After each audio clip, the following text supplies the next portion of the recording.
Hi, this is Lady Lex UK and this is a Dreams gadget tutorial. Today we are looking at the Switch, and you can find that in Sensors and Input, and here it is here, Switch. It's an unusual gadget because it has an active button on the front of it that you can switch on and off. Here it is here, you can press that. It's on white when it's on and it's grey when it's off. And this is what this gadget does. It turns on and off. It is literally a switch. It has a tweak menu that allows you to specify what value it is sending when it's on and what value it sends when it's off. And that's basically all that it does. So here is our tweak menu.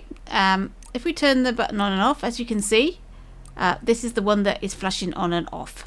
And it has an input socket here and an output socket there, so you can wire gadgets to this switch to turn it on. So things like trigger zones, grab sensors, laser scopes, all of the sensors, or an end of a timeline, all sorts of things can be used to turn your switch on and off. Or you can use this button here like this, and your output socket, this is producing the number value that you have here, which is the on value here, this one here. That's what that wire is going to be sending out as a signal. If it's on, and if it's off, it's going to send that number. And so you can set these numbers, the off and the on, to whatever numbers you want. You have to have the off value has to be smaller than the on value, so it's not as versatile as it could be, because it limits us to what values you can put in, but you can change those. So if you wanted to create a number that you specifically wanted to send into a gadget, this is a way of doing it. Other ways is to use a calculator, but this is a really good way to do it. So you just turn this one on and this sends out a signal. So you have that button on permanently, and it sends a signal. And then you can have it so that the signal gets sent to the gadget, whatever number it is that you choose. So it's good for that. At the bottom here, you have a switch visible in scene toggle. Now, what this does is, at the moment, it's showing as a button. I can switch on and off. If I turn it off, it's showing as a value. So when I switch it on and off here, you can see it's showing a 1 or a 0. Now, if you look at the description of this button, switch visible in scene. Let me just look at the description. When on, When on, the switch itself will be visible in the scene. When off, you will only see the gadget tile. Right. Visible in the scene suggests that it's visible in the scene, that the player can see it. But as you'll see when you go into play mode, there's no gadget there. There is no way to make this button visible for the player. It is just for you in assembly mode. Now, I've seen it used in various gadgets where people have put these in as options on things that they've made. So they might have a switch to turn things on and off on a microchip. So we've got different options. You can turn things on and off, and they've used the switch to help you do that. So that's what it's been used for. It's also been used as a debug tool. So you can link this switch to the power on various microchips. So you can turn microchips on and off for testing purposes. Maybe, let's say you've got a cutscene at the beginning of your game and you don't want to keep playing through the cutscene to get into the gameplay, so you could turn that cutscene off with this switch before you start playing, that sort of thing. It's a good debugging tool to try to turn things on and off, see which is causing the problem.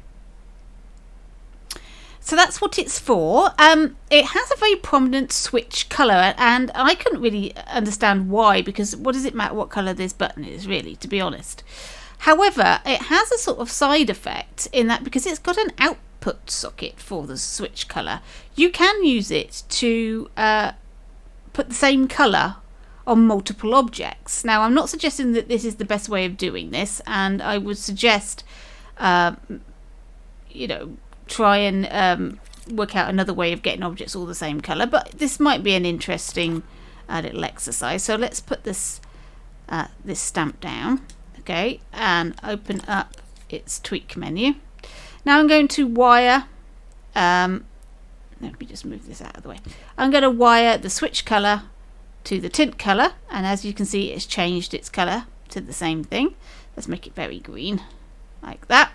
But you'll notice our block is still that horrible pink color, and that's because the tint amount is at 0, so it's not going to tint it any color at all. So to make it the nice and green look, there we go, put it at 200%, and that would make it green. And I can put down other objects, so let's put a donut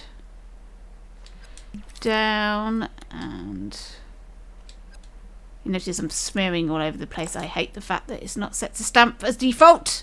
Makes no sense to me why it's at smear. Okay, so we can then open up this, put the tint colour in there, the tint mount on that one, and because I did that in the same build, because they weren't separate builds, look, it's tinted both of them. There we go. So now everything is the same colour, and if I was to change this switch colour, all the objects that are linked to this have now changed colour, and they're all the same. So that might be useful. It's great, but it's not linked to the button. You want it linked to the button. We're going to need to use the on-off output, so we're going to put that into that tint mount. Let's turn the tint mount to 0.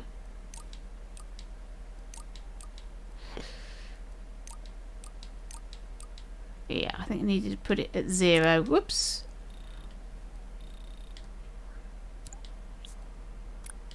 Like so. There we go. And then we need to change that to 2. Whoops.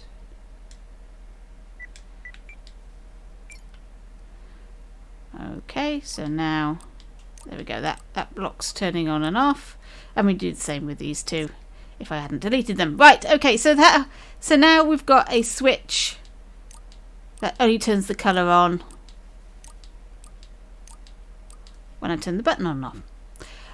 You don't have to have this colour attached at all. So now it's going white when I choose. Let's put that over to there. Let's make it blue. So now, well, it's a purple colour. Things you must notice, the colour that you see demonstrated in the switch, in the swatch, that circle, doesn't necessarily match what you see in the world. And that's to do with the lighting, colouring and all sorts of things.